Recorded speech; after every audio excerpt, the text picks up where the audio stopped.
being suppressed. Jaylen Brown is. No. And if they won fewer games, but he scored more, but it wasn't the way to play winning basketball, would he have a better shot at MVP? Right. So I understand that argument in the theoretical. Yeah. And I do think that applies to certain players in certain times where it's like they are depressing their numbers for the sake of the team. But then I saw him in the postseason and in the finals. He wasn't sacrificing shots. No. He just wasn't making them. And so it is, to me, it's not about Tatum's numbers not being good enough.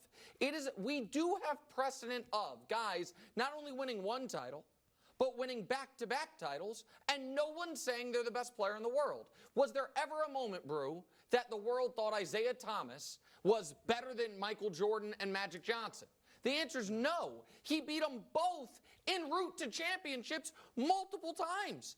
And people were just like, he's a great player. He's a Hall of Famer. It's a great team. Yeah. They're better. So it's not, it is, some of this is an eye test, part of it. And I know that can be frustrating to some. I look at, to Brew's point, Jokic, Giannis, and Luka as just flatly and clearly better basketball players. And so when I said there's nothing he can do, what I'm saying is, if my basketball acumen means anything, there is nothing to me that is realistically available to him to make up that gap while those guys are still in their prime. It'd be one thing if it's like, oh, Tatum's on the upslope, those guys are on the downslope. Right. They're all, none of those guys are deteriorating. Mm-hmm. Luka's younger than him. Giannis and Jokic aren't that much older than him. It's not a LeBron, they're all Steph. Still in their prime. Right, they're all still in their primes. And so I have seen plenty of guys be great players, be the best player on a champion, and, by the way, win finals MVP, which he didn't do, but I'm not that worried about that. That's a series. And nobody thought they were the best player in the world. Nobody thought Dirk was the best player in the world after 2011. I don't think there was a single player on the Spurs in 2014 that people were like, that guy's the best player in the world. No, not Duncan, not but young Duncan Kawhi. had been. Duncan had been, but at that point, no. So that's not to me, I'm not being unfair there. I look at the league right now as, if we wanted to tier it, Brew, Luka, Jokic, Giannis are in that first tier, and different people can argue 1 through 3. Then you have a group of a half dozen guys. Shea, Embiid, Tatum, Edwards, Brunson. I think that's fine. You don't have to include him in that. That's fine. I think you have to include Jaylen Brown there in that tier. And then you have this weird tier of the old legends, LeBron, Steph, KD, that on any given night, but over the course of a 100-game season, those are where all those people live.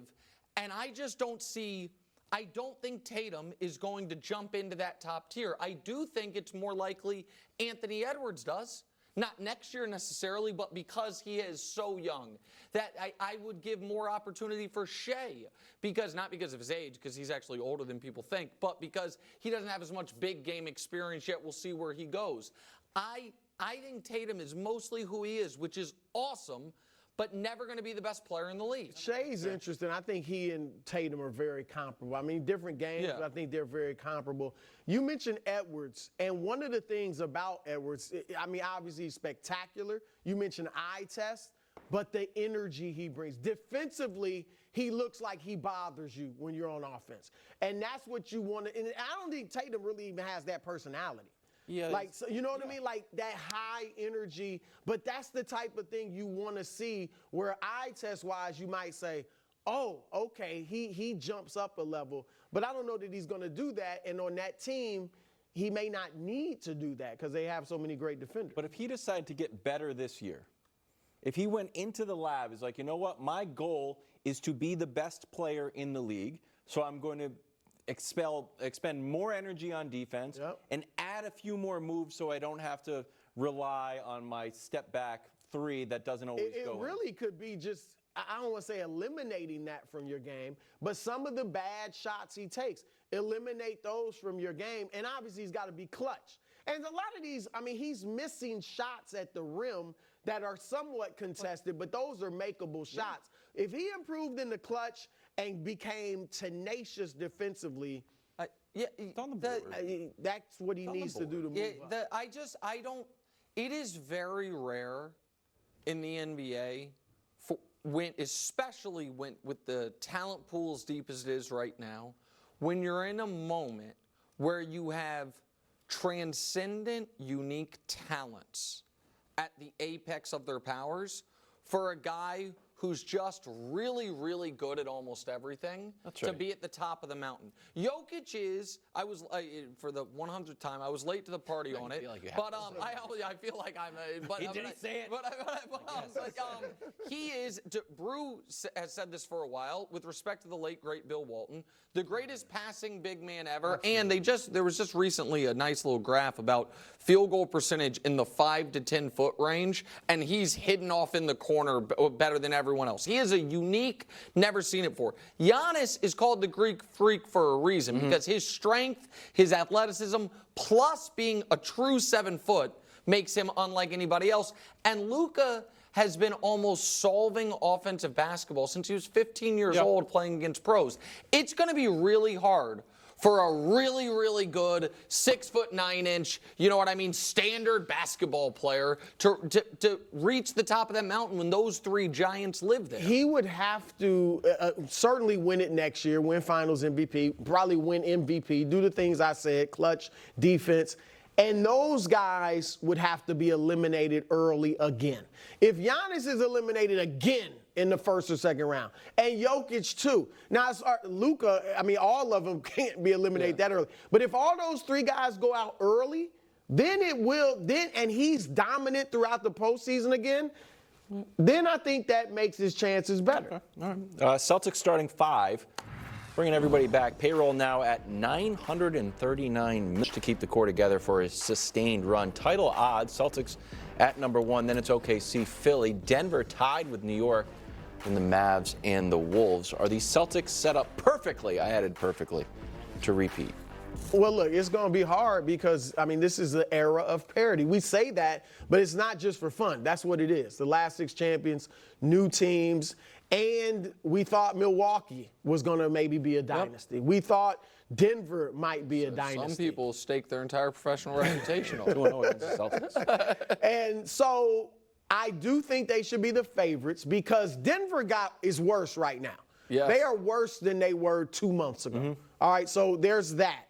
OKC has had a phenomenal offseason. My only question, and I went against my historical knowledge in making our picks this postseason, because I felt, you got to go through something. In most cases, Minnesota was too young really to get there, and OKC, but I still picked Minnesota.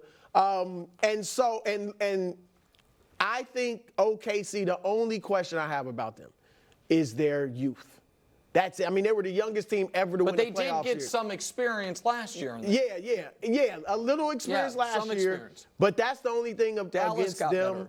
Dallas is definitely better. Yeah. And I think they're better suited to match up with Boston. I think Minnesota will just be better from the experience that they went through. And will get better. I think in the East, it's New York, in my view, because I hope I'm wrong, because I'd love to see everybody be healthy. So I hope Philly got better. They're definitely better. Philly got better, and they have more of a margin of injury error. Yeah. Not for the postseason. They don't have a ton of depth, but they're definitely better. I think Nick Nurse is a good coach. But right now I think Boston should be the favorite. So here's the thing. So there is the very practical part, which is it was just kind of, sloughed off. Kristaps is supposed to be out for 6 months.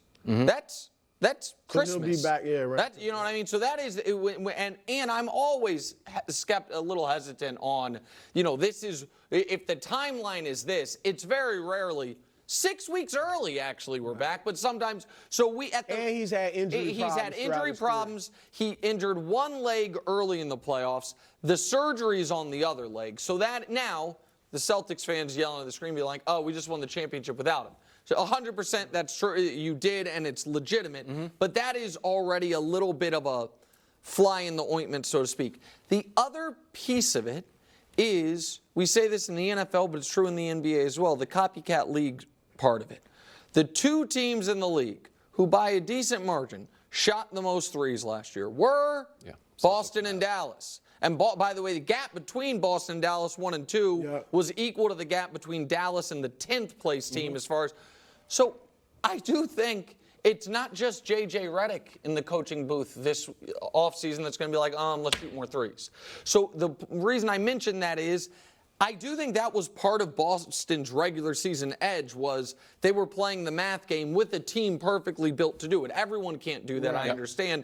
But Denver was dead last in three-point attempts this year. They'll shoot more, just by even losing KCP by necessity. So I think Boston's margin goes down a bit in that regard. And it's not just history says that we're in the moment of parity, but history also says, man, repeating is so hard. Even though there's been a lot of NBA teams that do it, if you actually look at the trials and tribulations that those teams went through and that old Pat Riley disease of more thing. I know, but everybody got more. So Jalen got his, Tatum got his, Derek White got his, Drew got his in a few months ago. Playoffs, So everybody's getting paid, everybody's getting credit. And can I show you something real quick?